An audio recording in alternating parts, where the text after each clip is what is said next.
Alex Castellanos, ABC News political analyst and Trump whisperer. Good morning, Alex. Good morning, McGraw. What's happening to the GOP? Are they caving on the NRA? They're caving a little bit, but also this could be one of those Nixon goes to China moments. Only Nixon could get Republicans to open relations with China. Only Bill Clinton could get Democrats to support welfare reform.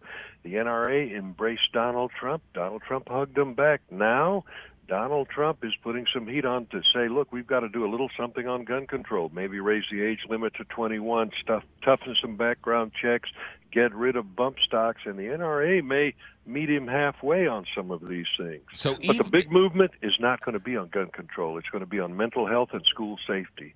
A kid who says, look, I want to grow up to be a professional school shooter shouldn't have been allowed to buy a gun. So what happens the next time a school shooting happens? Are they going to try and grab more of the gun rights away? They always do, sure. That's the problem with solutions that don't work. That's the problems with we've got to do something, and that something doesn't work. It just builds frustration, and then they go even farther the next time. So, yes, doing the wrong thing is sometimes worse, I think, politically than doing the right thing or not doing anything at all. And I think you've seen so many studies now saying that a lot of these gun control solutions wouldn't have prevented a single school shooting. That's why, if you ask more Americans, they'll say this is as much or more a problem of school safety and mental health as it is about gun control. What's interesting is that even the NRA caves to the Trump Jedi mind trick.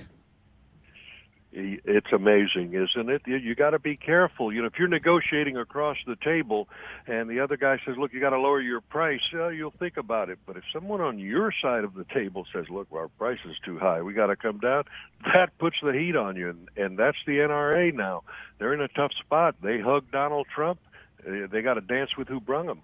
Now, is the strategy, I think the strategy is, say you're for it, appease some of these people, let the moment pass, and then sort of it all falls back to where it's always been, where nothing changes.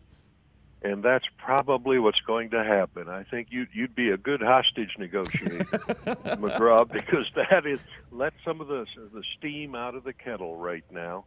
And there's some things you can do. Toughening background checks. I think the NRA agrees that people with mental health issues shouldn't be allowed to buy a gun. People who should have been in the background check system and weren't should be in that health system. But other than that, you're going to see more movement on hardening our schools. How about we lock the doors? How about we have some armed guards at our schools? How about we take school security as seriously as, say, Israel does? Yeah.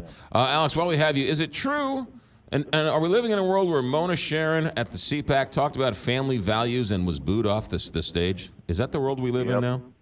Yeah, apparently so. Apparently the old conservative Republican Party we used to have is at war now with blinders, and anything that sounds like reasonable thought or tolerance, there's no room for it. Really a sad day. Alex Castellanos, ABC News political analyst. Always a pleasure, sir. Thank you for your insights. Have a good day.